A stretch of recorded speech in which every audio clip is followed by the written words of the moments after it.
estamos de nuevo. Bien, continuaremos entonces nuestra clase de introducción a la bioquímica. Habíamos visto los lípidos, ya estábamos viendo los lípidos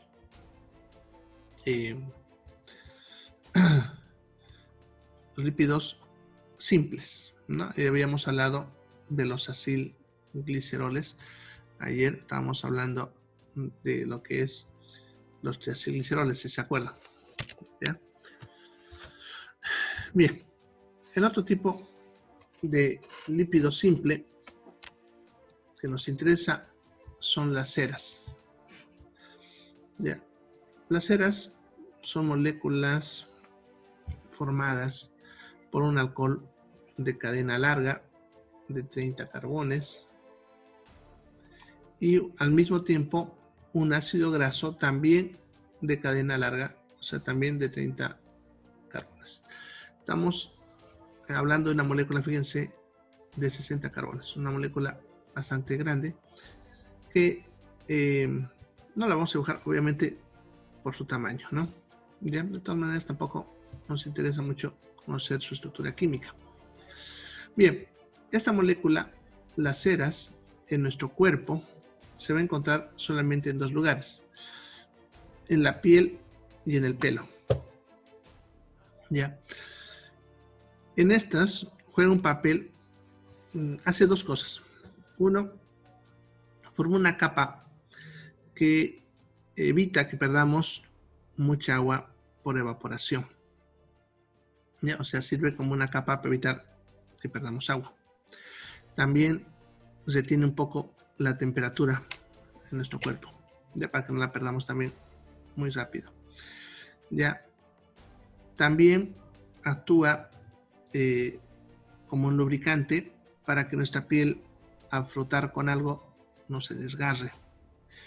Ya, y por último nos sirve como mecanismo de defensa de agentes infecciosos, ya que al tener pH ácido no deja que se reproduzcan, ¿ya? Y además evita también que se puedan mover en nuestra piel, ¿ya? Y así nos invada, ¿ya?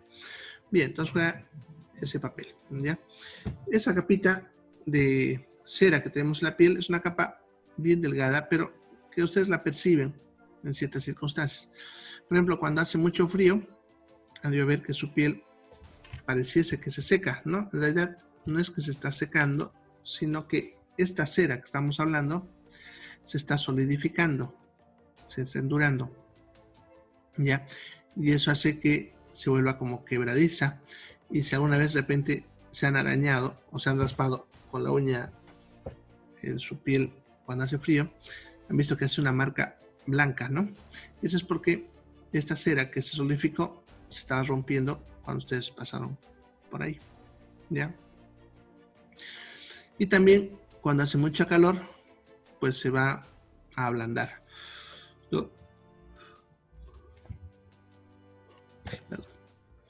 Lo cual haría que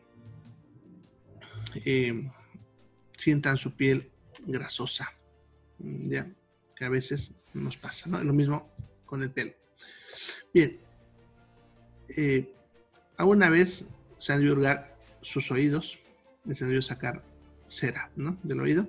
Bueno, pues esta cera del oído es la misma cera que estamos hablando ahorita en la piel, solamente que no la vemos en la piel así porque todo el tiempo vamos perdiendo, ¿no? Cada vez que ustedes tocan algo con su ropa, etcétera, vamos desprendiendo de a poco esta cera. Obviamente la vamos reemplazando, ¿no? Pero no se acumula. En cambio el oído, como no está en contacto con nada ahí adentro, entonces ahí se puede acumular, principalmente personas que tienen problemas del conducto auditivo, ¿ya? Porque si está bien todo, normalmente eso se va saliendo sin que nos demos cuenta. Bien, eso es en nuestro cuerpo entonces, ¿ya? Ahora se encuentra en otras cosas, como ven, ya en frutas y hojas y en algunas grasas de algunos animales que viven en regiones frías y el famoso panal de abejas. ¿Ya? Bien, desde el punto de vista nutricional, esta molécula es muy, podemos decir, valiosa, ya que puede proporcionar grandes cantidades de energía. ¿Ya? Sin embargo, es una molécula escasa en la naturaleza. ¿Ya? En cuanto, por ejemplo, a las frutas y hojas, se encuentran muy pocas, y las pocas que tienen es muy delgada, o sea, una cantidad muy pequeñita que no tendría mucha importancia nutricional, ¿no?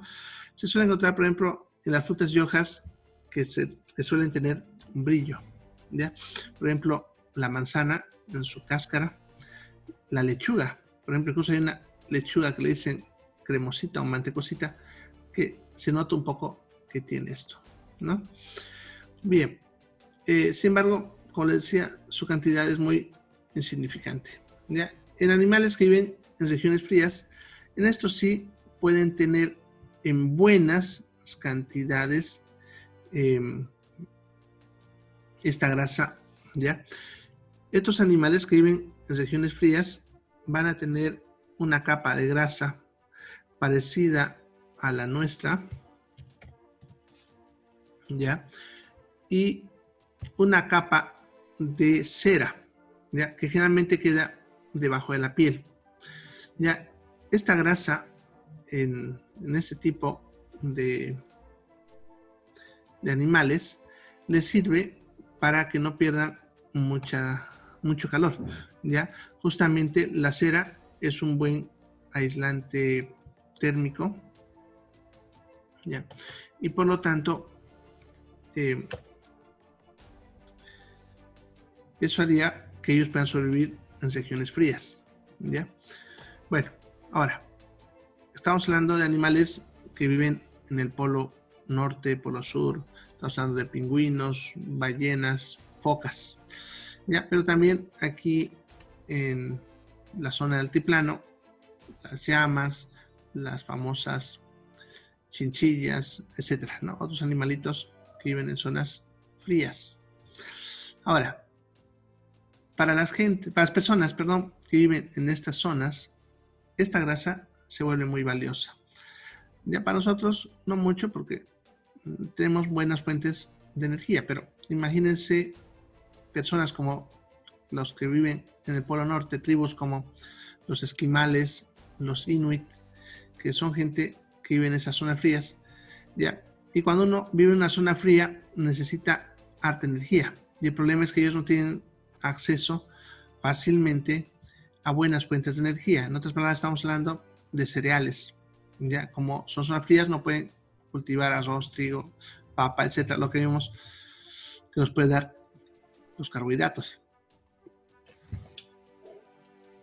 Bien, entonces, este tipo de personas, cuando cazan un animal de esta zona, lo primero que ellos hacen es sacarle la grasa. Cuando cazan un animal, ellos van a rápidamente sacarle la piel y le van a sacar la grasa antes que la carne, ¿ya? Si bien la carne la pueden también ellos aprovechar, pero lo que pasa es que en estas zonas hay animales como por ejemplo el oso polar, que huele la sangre de kilómetros.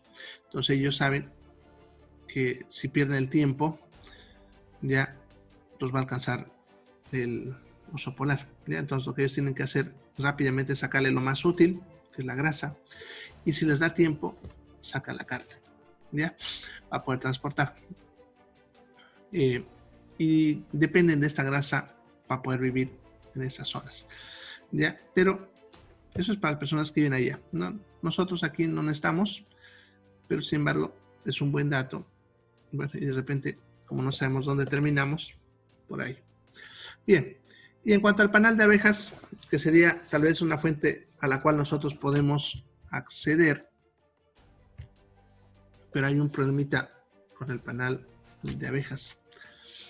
Ya, bueno, los que han tenido la oportunidad de probar el panal de abejas saben que es sabroso, ¿no? Pero se lo cosecha. En otras palabras, cuando se saca el panal con su miel, en ese momento se corta y se come. Ahí es bien sabroso y fácil de comer, ¿ya? Pero cuando ya le sacan la miel, el panal solito, que es donde está la cera, es como el cartón. O sea, de que podemos comerlo, lo podemos comer. Pero es como si ustedes pusiesen papel o cartón en su boca. No sé si aún han hecho eso por alguna curiosidad o algo. No se puede tragar, ¿no? Lo mismo pasaría con el panal de abejas. Entonces, algo que solamente los disfrutan los que dedican a cultivar abejas, ¿no? El resto, no. Yo he tenido la suerte una vez de ir a Mendiola, un pueblito, donde ahí había un cultivador de abejas y me invitó, ¿no? Es la única vez que he probado. Pero bueno. Entonces, eso serían las ceras. Y esos serían los dos lípidos simples que son importantes. Luego, volviendo a los lípidos compuestos, como les mencionaba, los lípidos compuestos son moléculas ya formadas por un lípido simple, el primero, los acilgliceroles, a los cuales se le va a unir otra molécula, ¿no? Como un carbohidrato, una proteína, fósforo, etc. Ya, lo que son los glucolípidos y las lipoproteínas las vamos a encontrar en las membranas celulares, ya, en diferentes estructuras del cuerpo. ¿Ya? Entonces, más que todo, son moléculas estructurales. ¿Ya? Y los fosfolípidos sí son los que tal vez tienen un poco más de importancia. ¿Ya? Sucede que nuestro cerebro en un 70% es grasa. ¿Ya? El cerebro, su principal componente estructural, si ustedes quieren, es la grasa. ¿Ya? Lo que pasa es que en el cerebro las neuronas son como si fuesen cables, ¿ya? Transportan electricidad, ¿ya? Y ustedes saben, por ejemplo, cuando dos cables se tocan, ya saben que hay un cortocircuito, ¿ya? Bueno, pues pasa algo parecido con lo que son nuestras neuronas, ¿ya? Si nuestras neuronas se topan o entran en contacto entre ellas, entonces hay un cortocircuito, ¿ya? Bien, ese cortocircuito se va a manifestar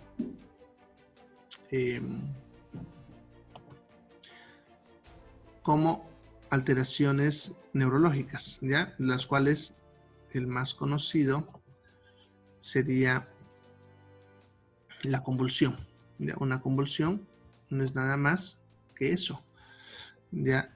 Una convulsión es una descarga hipersincrónica, se llama, en la cual ese cortocircuito que les menciono hizo que las descargas corran por todo el cerebro, ¿no? Y generó una convulsión, ¿ya? Entonces, para evitar que eso pase, nuestro cerebro aísla a las neuronas. Para eso las envuelve a través de unas células llamadas células de Schwann, que producen una sustancia que se llama mielina, ya que es una grasa, como les mencionaba, que uno de sus componentes son los fosfolípidos. ¿Ya? Bien, entonces esta grasita está como un aislante en nuestro cerebro, evitando que nuestras neuronas entren en contacto. ¿Ya? Ahora, el punto de fusión de esta molécula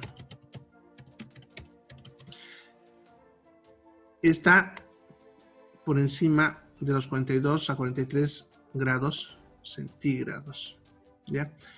¿Eso qué significa? Significa que por encima de esa temperatura se vuelve líquido. Por debajo es sólido. Nosotros necesitamos que esté sólido para que trabaje aislando, ¿no? Pero por encima de eso se vuelve líquido. Por ese motivo no podemos sobrevivir a temperaturas mayores a los 43 grados centígrados, porque básicamente lo que va a pasar es que su cerebro se va a volver líquido, si se dan cuenta, ¿ya? Entonces, es por esta grasa, ¿ya? Ahora,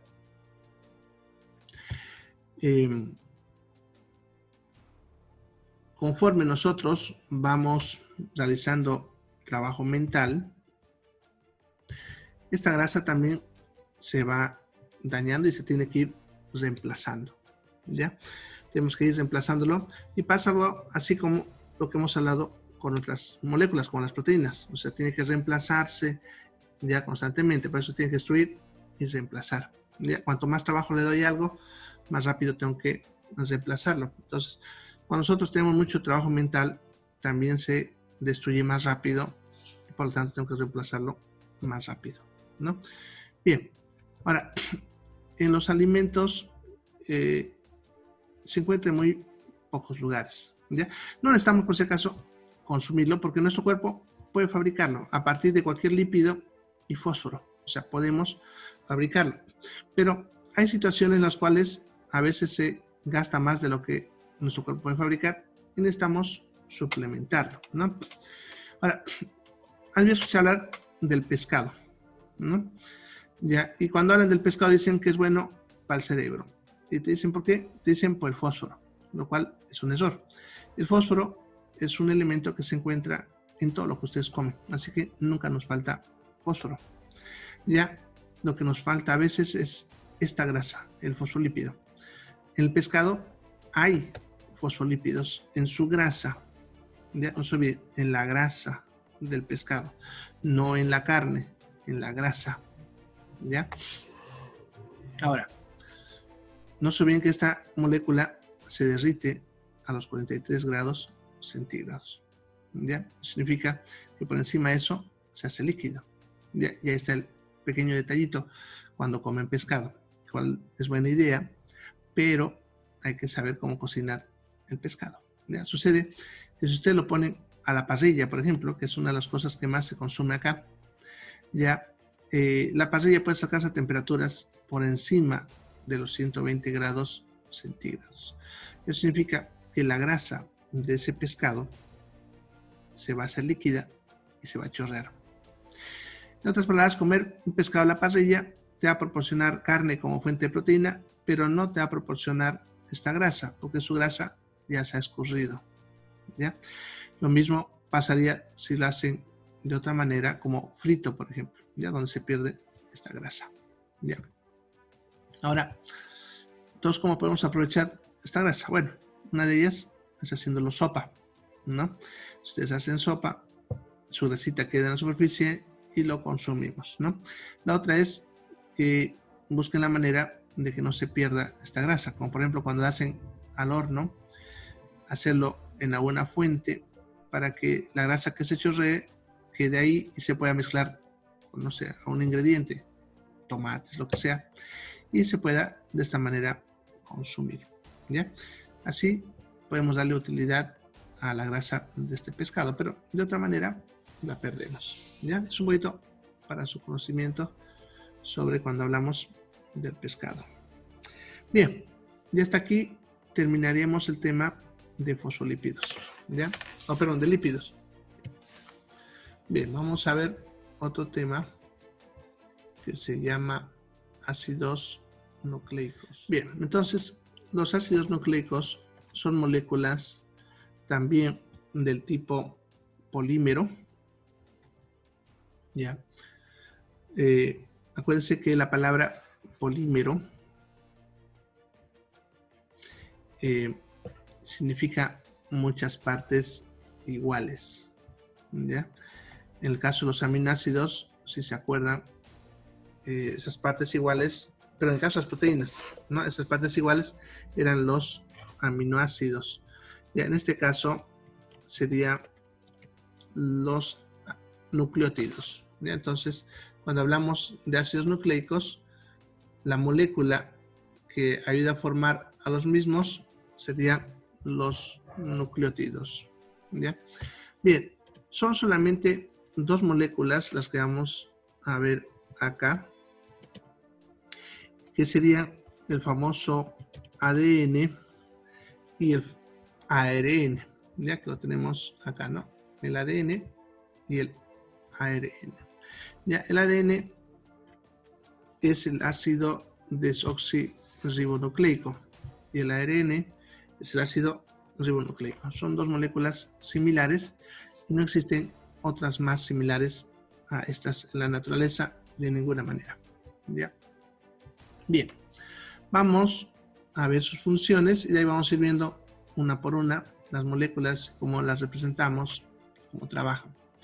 Bien, la función principal de estas moléculas es la de almacenar información genética. Ya, por lo tanto, son las moléculas de mayor valor biológico, ya que son las que nos aportan la información necesaria para poder hacer que nuestro cuerpo funcione, ¿ya? Y también que existamos, ya que dependiendo de la información genética, todas las características físicas que ustedes tienen y también todas nuestras características fisiológicas o químicas dependen de esa información genética. Van a entender por qué es importante, ¿ya? Bien, la otra función de estas moléculas es hacer que esa información se pueda transferir a través de la herencia, ¿no? De padres a hijos. O sea, permitir que esa información no desaparezca, ¿ya? Y se pueda transmitir de generación en generación, ¿ya?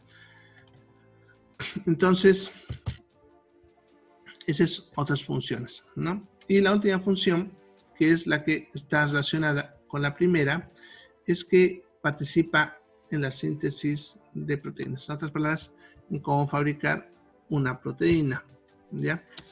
Ahora, para ir adelantándoles un poquito, la información genética que estamos hablando ahí no es nada más que la información necesaria para poder sintetizar proteínas, ¿ya? La información genética no es nada más que eso, información de cómo fabricar proteínas, ¿ya? Cualquier característica física, biológica, química que tengamos nosotros dependerá, ¿ya?, de las proteínas que yo tengo en mi cuerpo y obviamente, por lo tanto, eso depende de esta función. ¿Ya? Así que el correcto funcionamiento de nuestro cuerpo dependerá de las proteínas que fabrico y esto dependerá de la información que tengo. Si esa información se altera, puedo también producir proteínas alteradas, lo cual llevará a que se manifieste algún tipo de enfermedad. Ya, por ejemplo, la diabetes.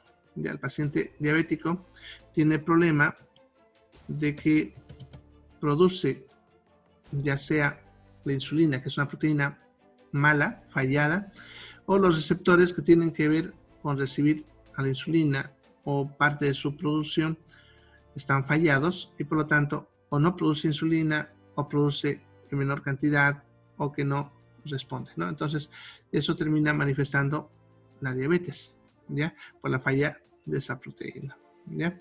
Y hay muchas enfermedades que están en relación a esto que estamos hablando ahí, ¿ya? Por lo tanto, esta información genética ya es muy valiosa, ¿ya? Bien, entonces vamos a ver primero lo que es un nucleótido, ¿ya? Entonces vamos a irnos a ver los componentes, los nucleótidos, de ahí vamos a hablar del ADN y el ARN y sus funciones.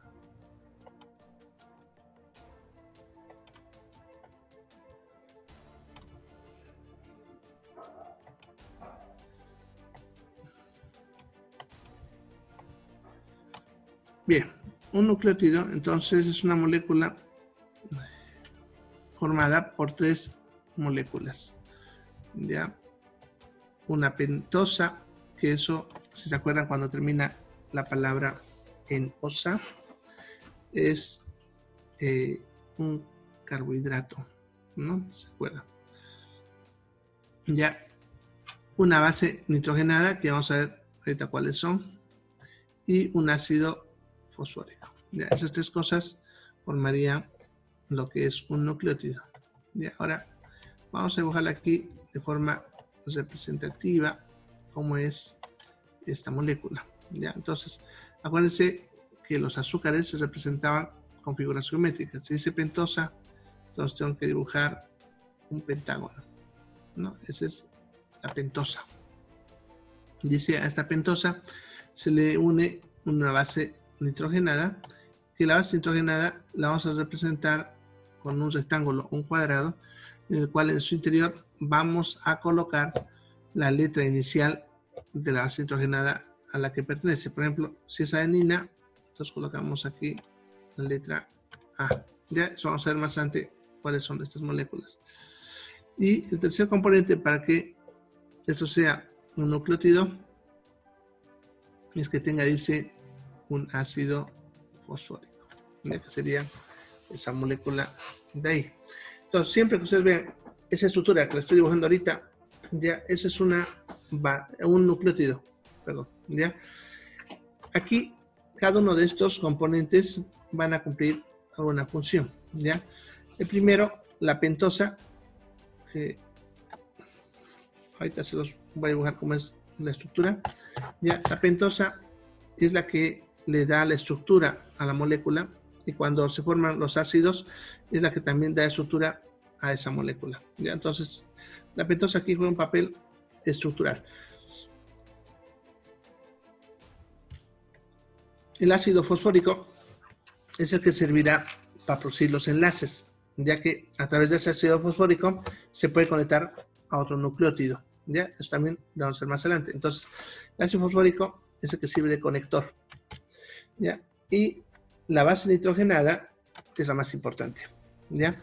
Sucede que las bases nitrogenadas representan símbolos, algo así como nuestro idioma, ¿ya? Para nosotros poder escribir aprendemos símbolos, ¿no? Las letras, sabemos que son 21 letras, y dependiendo del orden como colocamos, podemos producir diferentes palabras, ¿no? Por ejemplo, la palabra casa, ¿ya? Si yo cambio el orden, pero usando los mismos signos, o sea, las mismas letras, puedo cambiar el significado, ¿no? ¿Ven? Estoy usando las mismas letras en diferente orden y tengo un significado diferente, ¿ya? Entonces, estas bases nitrogenadas, ¿ya? Actúan como esos símbolos, y dependiendo del orden como se colocan, van a representar diferentes cosas, ¿ya? También vamos a entender qué es. Por lo tanto, la base nitrogenada es la que va a dar la información, dependiendo del orden como se van acomodando en la molécula, ¿ya? Entonces, así ya saben, se representa una base nitrogenada. Bien, vamos a ver ahora la estructura de cada una de estas.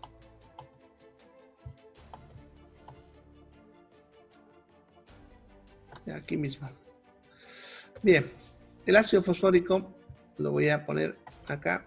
Es un fósforo al cual se le une un oxígeno y 3 moléculas de hidroxilo, que serían las que nos ayudan a hacer los enlaces correspondientes de una molécula a otra.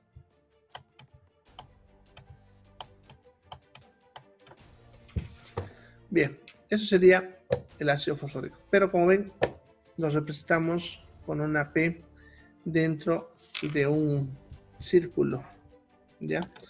Bien, voy a ponerles las pentosas, ¿ya? Borraremos esto primero.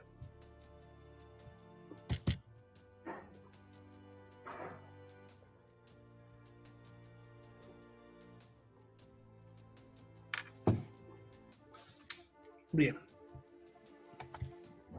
No se olviden que es un carbohidrato.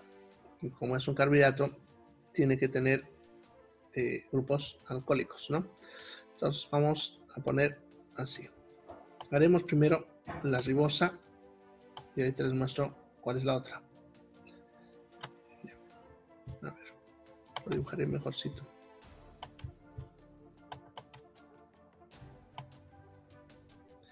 Entonces tenemos nuestro oxígeno, nuestro enlace, pongámosle estos 2 carbones, otro carbón, otro carbón, está, ¿no? De este sale otro carbón. Ahí estarían los 5 carbones para que forman la pentosa, ¿ya?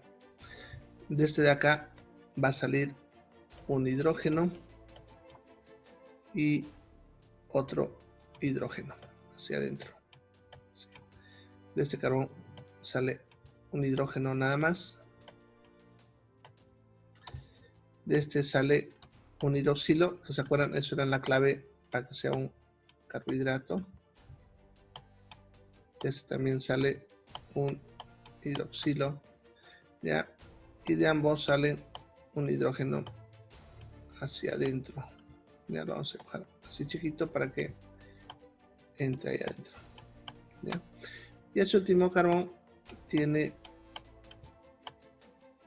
2 hidrógenos y un OH. Bien, ese que ven ahí sería la ribosa. Ya, esa es la ribosa. El otro sería la desoxirribosa. Y la única diferencia entre ambos es este hidroxilo de aquí abajo, de acá, ¿ya? En este caso, en esta molécula hay un hidroxilo. En caso de que fuese la desoxirribosa, aquí solamente hay un hidrógeno, nada más. Y de ahí el nombre de desoxi, ¿no? Que ha perdido un oxígeno. Ya, después todo es idéntico. Ya la molécula es idéntica. Lo único que cambia es ese oxígeno que falta en la desoxirribosa y que está presente en la ribosa. ¿Ya? Bien. Eso sería entonces la pentosa. ¿Ya? Que sería esta molécula que estamos viendo acá. Ahora vamos a ver las bases nitrogenadas.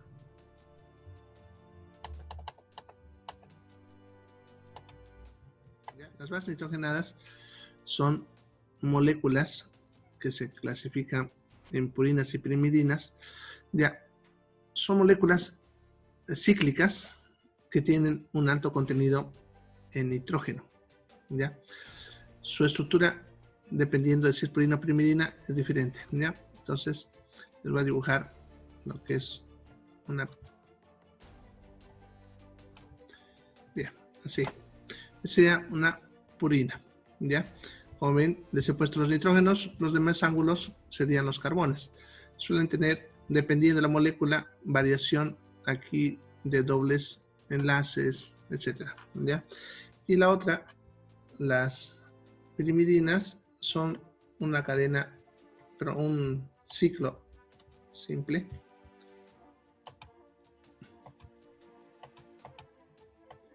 No voy a ponerlo al nitrógeno. Está ahí.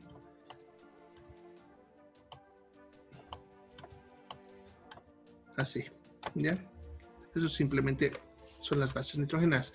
Varían unas de otras en cuanto a lo que decía, los dobles enlaces o las posiciones del nitrógeno, ¿ya? Pero estructuralmente son así, ¿ya? Entonces ya con eso saben cómo son las pentosas, cómo es el ácido fosfórico, cómo son las bases nitrogenadas. Sin embargo, eso es la estructura. No los voy a molestar yo a ustedes, pero sí necesitan saberse los que existen, ¿ya? Entonces las bases nitrogenadas son, como decía, purinas y pirimidinas. Las purinas son la adenina y la guanina, y las pirimidinas son la timina, la citosina y el uracilo. ¿Ya? Ahora, para conformar el ADN o el ARN, ¿ya? Varía en una molécula, ¿ya? La timina y el uracilo. Ya, sucede que tanto en el ADN como en el ARN se encuentra adenina, guanina y citosina. O sea, estas moléculas no cambian. Se encuentran tanto en ADN como en ARN. En cambio, lo que es la timina solamente se encuentra en el ADN y el uracilo en el ARN. Y ocupan la misma posición. O sea, si en el ADN en una posición hay timina y saco una copia de eso en forma de ARN, en la posición de la timina habrá uracilo, ¿ya? Es como su sinónimo, si ustedes quieren, de molécula, ¿ya? Bien, como decía, el orden de estas es el que nos ayuda a almacenar la información genética, ¿ya? Bien, eso vamos a ir entendiendo conforme vamos viendo las moléculas. Vámonos entonces a ver lo que es el ADN. Bien, entonces la molécula de ADN es una molécula formada por dos cadenas de nucleótidos que forman, como dice ahí, un doble espiral. Bien. Entonces, en este gráfico vemos cómo es el ADN, ¿ya? Ahora, vámonos aquí a la derecha, en esta zona de acá. Ya, ahí lo que ustedes ven, esas letritas, ya serían lo que son las bases nitrogenadas. Solamente, como les dije, para escribir las bases nitrogenadas se usaba la inicial, ¿no? Entonces ustedes ven aquí la A, eso significa adenina. Si ven la D, la T, timina, la G es guanina y la C, citosina. ¿Ya? Ahora, eso que están viendo es una representación en la cual, por decirles, esto sería un nucleótido. Aquí sería otro nucleótido y así sucesivamente. ¿Ya? Ahorita vamos a buscar otra estructura donde se ve más parecido a lo que hemos visto. ¿Ya? Entonces, esta sería una cadena de nucleótidos. Y aquí al frente tenemos otra. Incluso aquí, como ven, están representándolo con colores. Ya si ustedes ven donde dice la A, fíjense que usan el color verde. Y lo mismo aquí donde dice A, ¿no? Siempre donde hay A, el verde. Eso significa que si nos vamos acá, eso significa adenina, ¿no? Acá. Ya, para la citosina están usando el color celeste, para la guanina el negro y para la timina el rojo. ¿Ya? Ahora, eso significa acá, esto de acá es una cadena y esta otra es otra cadena. Son dos cadenas que, como ven, están enlazadas. Ese enlace se forma a través de la atracción entre las bases nitrogenadas, las cuales se atraen en base a los enlaces de hidrógeno, que son los mismos que vimos cuando hablamos de agua, ¿ya? Lo que sí aquí, esa atracción no es al azar, ¿ya? La atracción siempre es precisa, ¿ya? Por ejemplo, la adenina siempre se atrae a la timina, ¿ya? Por eso, en esta imagen, si ustedes ven, donde hay timina, en este caso, al frente hay adenina, ¿no? Por ejemplo, acá, timina, adenina. O sea, siempre esa combinación, que en colores es verde con rojo, y como ven aquí, siempre verde con rojo, ¿ya? Nunca va a haber otra combinación. Lo mismo, la guanina con la citosina, siempre se atraen, guanina con citosina, ¿ya? Y como ven, negro con celeste, y también negro con celeste en todo lado, ¿ya? Entonces, entre estas bases nitrogenadas se atraen, ¿ya? Se atraen unas ellas. Y así forman dos cadenas, como ven. Ahora estas dos cadenas, cuando se van formando, cada cadena se enrosca en su propio eje, ¿ya? Y como ven acá, por ejemplo, si yo le sigo a esta cadena que está aquí abajo, vean que ella se está enroscando en su propio eje, ¿ya? Y la otra cadena, la que está arriba, también se enrosca bajo su propio eje. Por eso dice, en lo que es el concepto de esta molécula, dice es una doble cadena en doble espiral. ¿Ya? Cada una forma su propio espiral, como ven, y eso forma lo que es el ADN. ¿Ya? Ahora, este ADN, conforme ya está estructurado, se va enroscando así como hemos visto, y luego se enrosca en unas proteínas de forma cilíndrica, que eso lo habíamos visto cuando hablamos proteínas, si se acuerdan, ya, y forman los nucleosomas.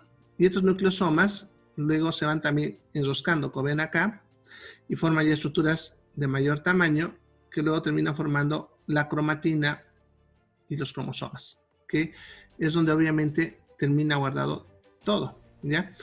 Pero la información genética está acá, en este orden que ven, ¿ya? Bien.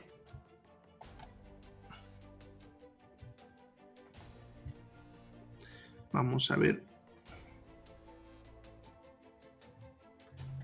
Vale, vamos a otra imagen parecida a esa donde se ven mejor las moléculas para que así también lo entienda.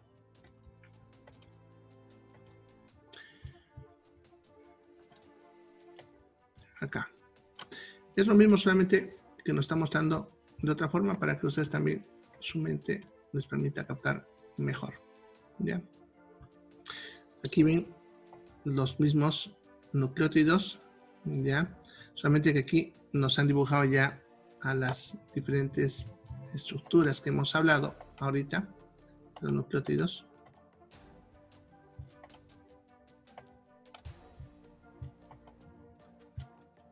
Ya, aquí está. Ya, si ustedes ven, aquí nos han puesto una bolita. Esa bolita de color celestito sería el ácido fosfórico. Como ven, hay otro ácido fosfórico, aquí otro, y al frente también, como ven, ahí, ¿no? Ese es el que mantiene unión de las moléculas. Si ustedes se fijan, también nos han puesto lo que son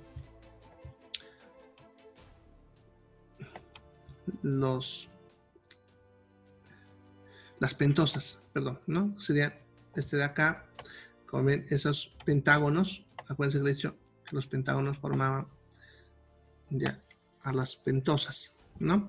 Entonces ahí serían las pentosas que formarían los nucleótidos. Y luego las bases nitrogenadas, que aquí han usado colores y ahí nos están explicando también lo que representa cada color. Ya, como ven, están representando a la guanina con rojo, ¿no?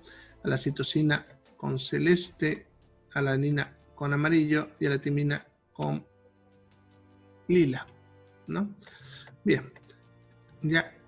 Entonces, como ven, aquí incluso nos están mostrando lo que es un nucleótido, que es la unión de la pentosa, su ácido fosfórico y la base nitrogenada, ¿ya?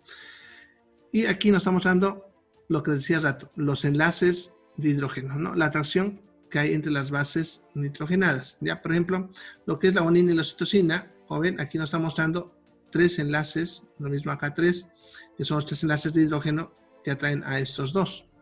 Entre la timina y la adenina, como ven, solamente hay 2, ¿no? 2 enlaces que los atraen, ¿ya?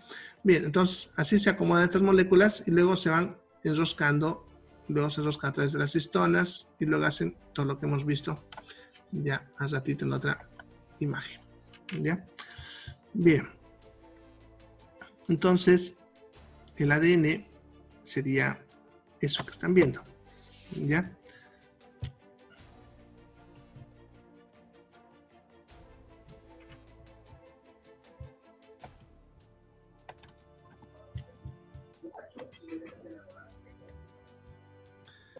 Bueno, aquí también hay otra representación para que lo veamos mejor. Ahí está, ¿no? Ya, aquí también nos muestran lo mismo.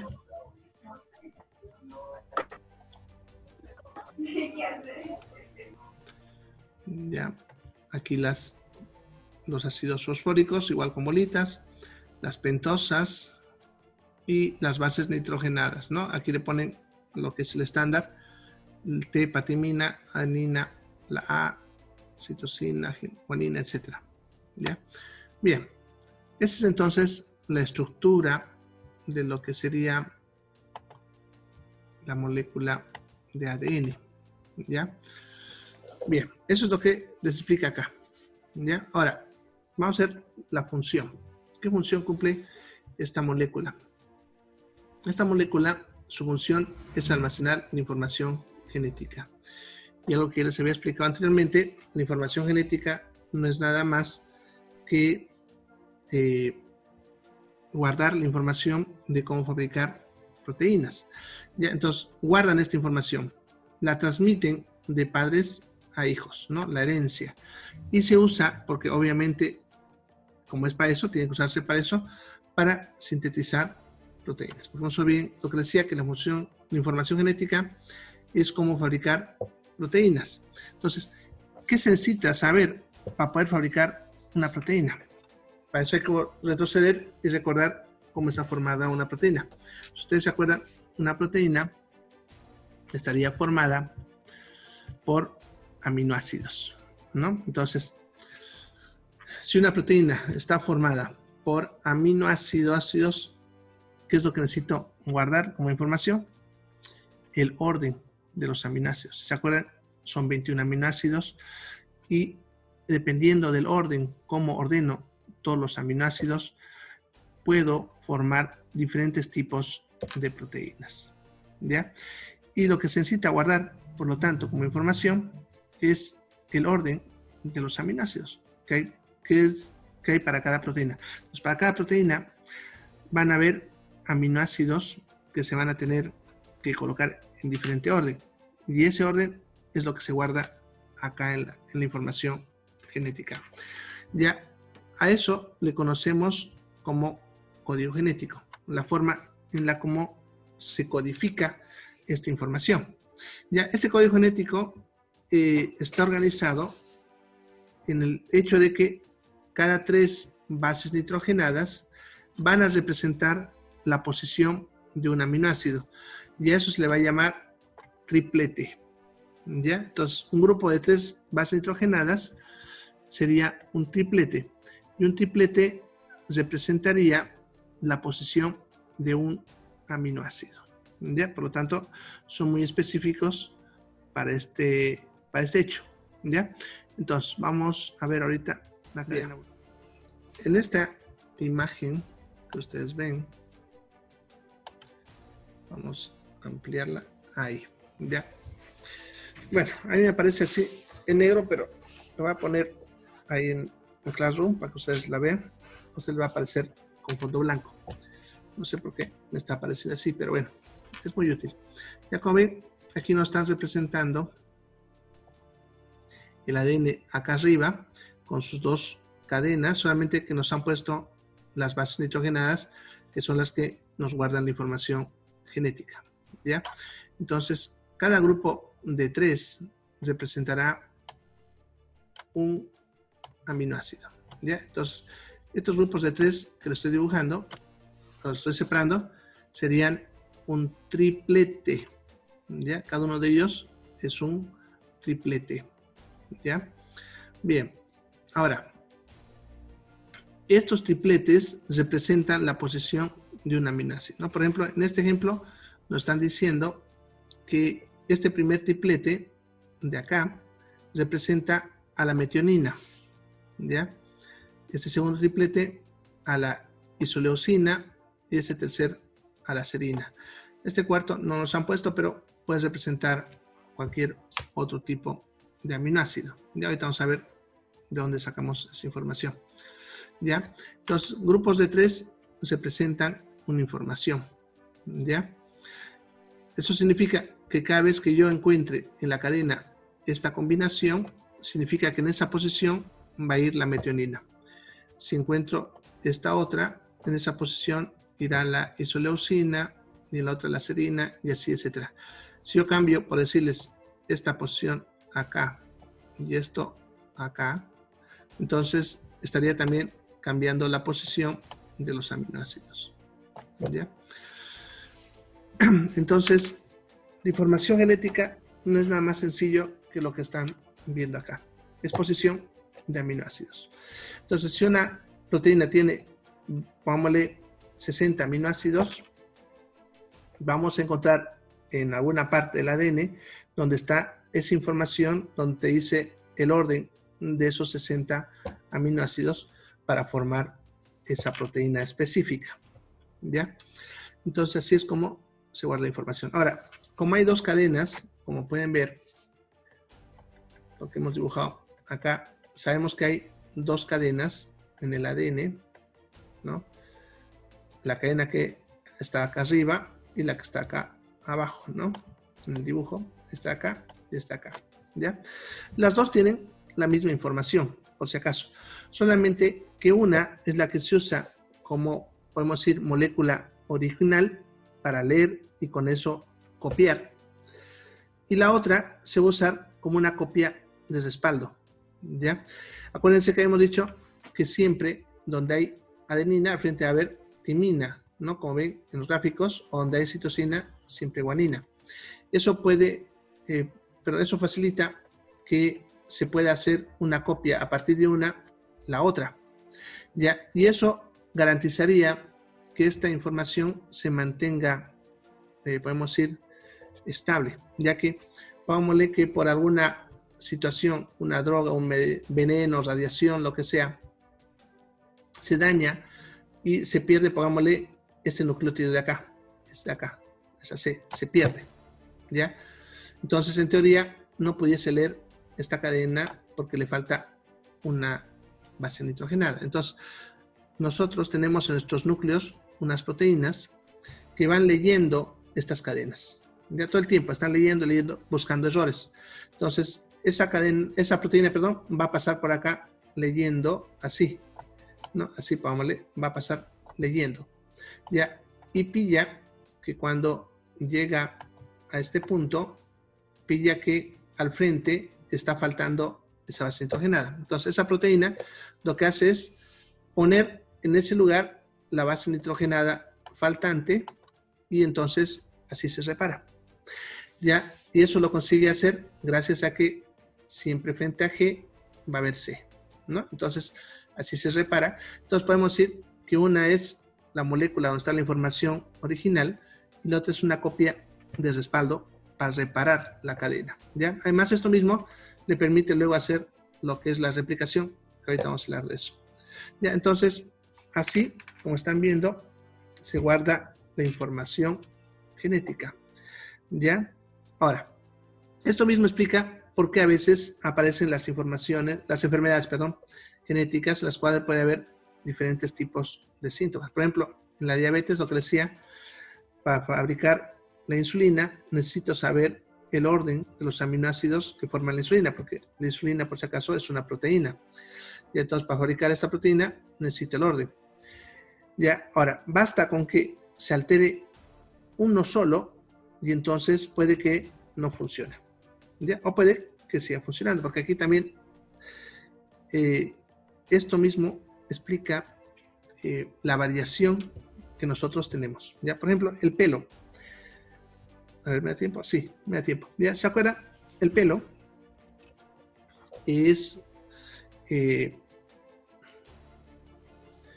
una proteína llamada queratina, si se acuerdan, el pelo.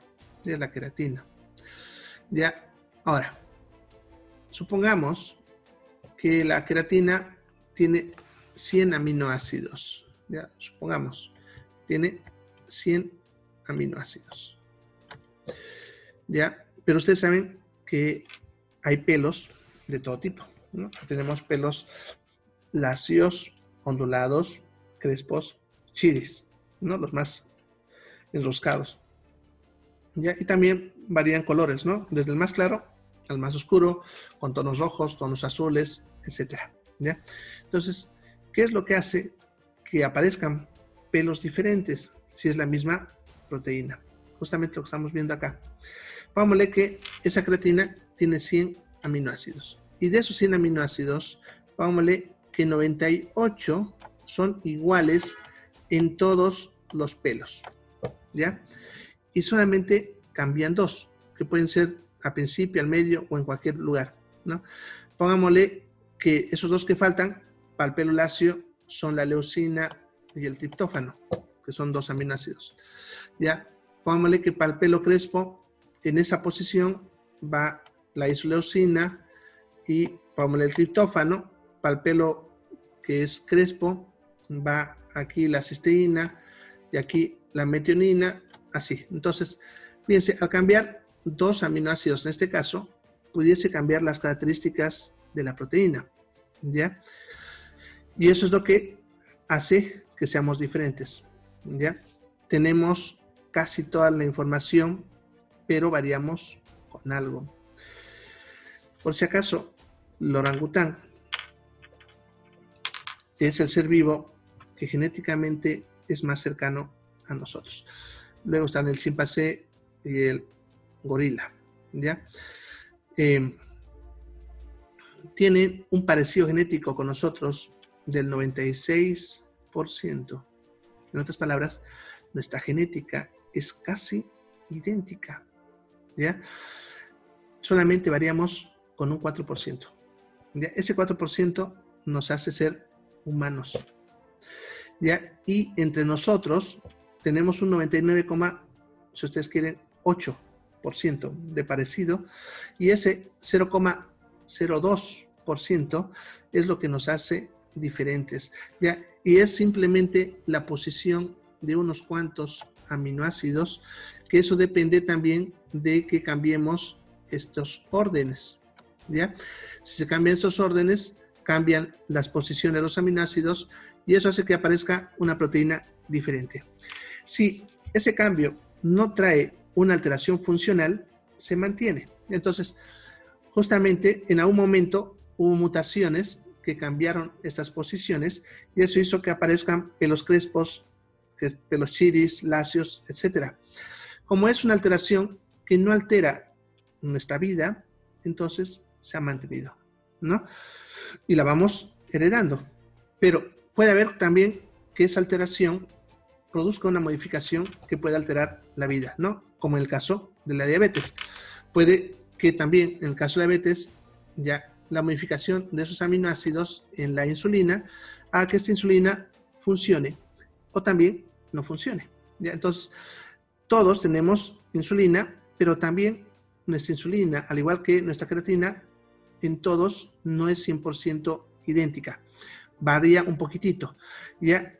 Y por lo tanto, en algunas personas funciona bien a pesar de esa variación, pero en otras, pues funciona mal. Yo le llamo, porque eso es mío solamente esta teoría, yo le llamo el fenómeno de la pata rota, ¿ya?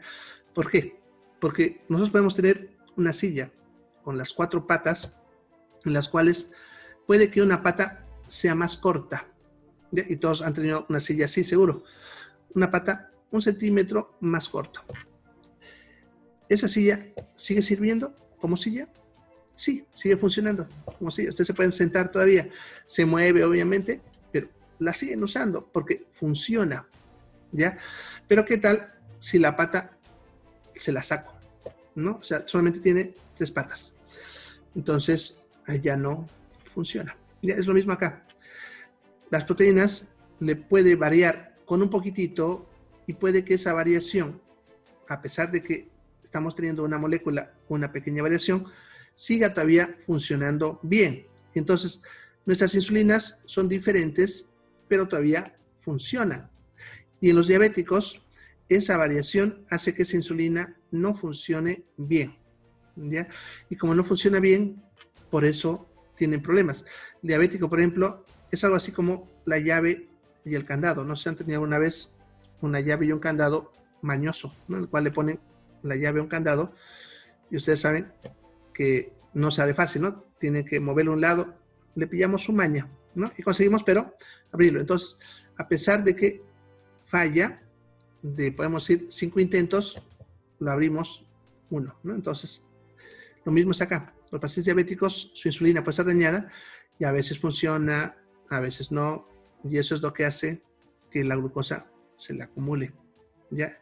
Es un ejemplo para que entiendan cómo la alteración de esta información genética puede traernos enfermedades, como también puede que no, y nos traiga características incluso propias e individuales. Eso hace que nuestra propia química interna sea diferente.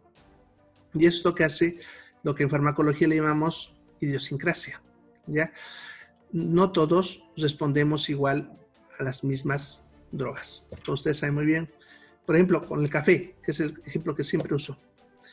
Ya, ustedes saben que el café nos mantiene despiertos. A la mayoría. Pero no sé si hay entre ustedes alguno acá que cuando toman café, más bien, por el contrario, los hace dormir. ¿Ya? Entonces, el café, la cafeína, a la mayoría de las personas nos despierta, pero a algunos los hace dormir, al revés. ¿Por qué funcionamos así? Es porque nuestra química es diferente. Y lo mismo es para todos los medicamentos. Y por eso los efectos adversos, cuando hablamos de drogas, por ejemplo, en la mayoría no le produce efectos adversos, pero en alguno le va a producir algún efecto. Y eso es porque su química interna es diferente. Y eso se debe a lo que estamos viendo aquí como información genética. ¿Ya? Bien.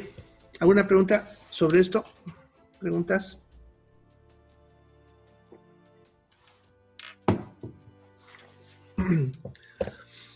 Bueno, entonces ya saben cómo se guarda esa información genética. ¿Ya?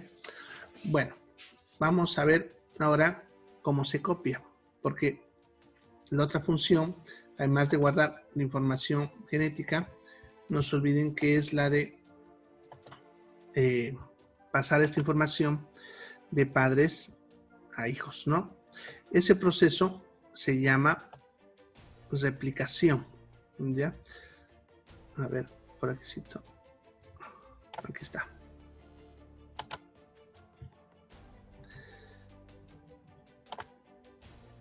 Bien, es un proceso un poco complejo, no vamos nosotros a profundizar mucho en cómo es, solamente a entender lo suficiente de cómo ocurre, ¿ya?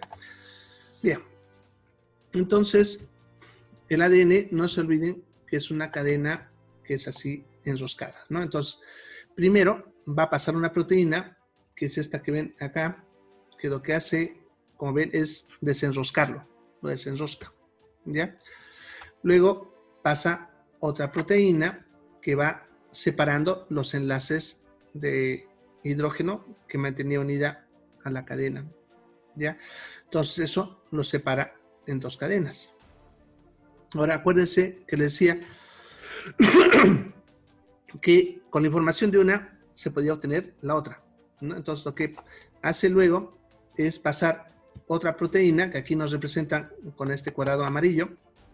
De lo que hace esta proteína es empezar a colocar nucleótidos nuevos en las posiciones, ¿ya? Y lo mismo pasa en la otra cadena, de tal manera que cuando esta termina de pasar, empieza a formarse otra cadena idéntica a la primera. Entonces, al final, yo tengo dos cadenas que son idénticas a la primera cadena. Eso gracias a que con la información de una puedo fabricar la otra y viceversa, ¿ya? Así puedo obtener de una sola dos cadenas. Este proceso que ven se llama replicación y ese es el proceso que usamos cuando nuestras células se dividen, de tal manera que yo puedo sacar la información en dos partes, como dos copias, una se irá a una célula y otra se irá a otra célula. Y lo mismo pasa a nivel de lo que es los óvulos y los espermatozoides, de tal manera que los espermatozoides tienen una parte de la información, ¿ya? Y cuando se unen al óvulo, tienen la otra parte, ¿ya? Una parte de la madre, otra parte del padre, que se obtuvo de esta manera, copiada, y luego, cuando es un espermatozoide con óvulo, obtenemos la mitad de la información del padre y la mitad de la información de la madre, que esto, al juntarse, ya modificaría algunas cositas, y así obtengo un ser vivo que acaba de obtener la información genética de ambos padres, ¿no? En este caso. Y así la información genética pasa de un ser vivo a otro. Y dentro de nuestro cuerpo, de una célula a otra, ¿no? Cuando una célula se divide en dos, estas dos tienen la misma información genética, ya que simplemente se ha duplicado, ¿ya? Así se garantiza que la información genética vaya pasando y se vaya heredando. Ahora, en este proceso puede fallar algo y puede que, por ejemplo, esto interprete mal o haya faltado algo acá y coloque una variación de información, ¿no? Y esa mutación puede hacer que obtengamos un nuevo ser vivo, que tenga una mutación que pueda hacer funcionar, como les he dicho, que no traiga ningún problema, como puede hacer una mutación que traiga una patología, una enfermedad. Y eso explica por qué a veces aparecen enfermedades, ¿ya? Para eso tiene que haber pasado algo durante este proceso, ¿no? Pongámosle radiación, sustancias químicas que me alteran estas moléculas que hacen este proceso, etc. El mismo cáncer, por ejemplo, se explica por mutaciones que se deben a alteraciones de esto. Sin embargo, nuestro propio cuerpo trata de evitar que pase esto porque tiene proteínas que podemos decir son como supervisoras, que luego van a pasar verificando que no haya errores. Sin embargo, tampoco son 100% efectivas. Ya puede que fallen una vez dejando escapar algún error. ¿Ya? Bueno, entonces eso sería parte de lo que es el ADN. Ya mañana continuamos hablando un poquito más y ya de ahí van a entender cómo se saca esa información para llevarla al ARN y luego con eso van a ver cómo se fabrica una proteína. Bien, entonces nos vemos mañana. ¿Ya? ¿Ya? Chao chicos, se cuidan.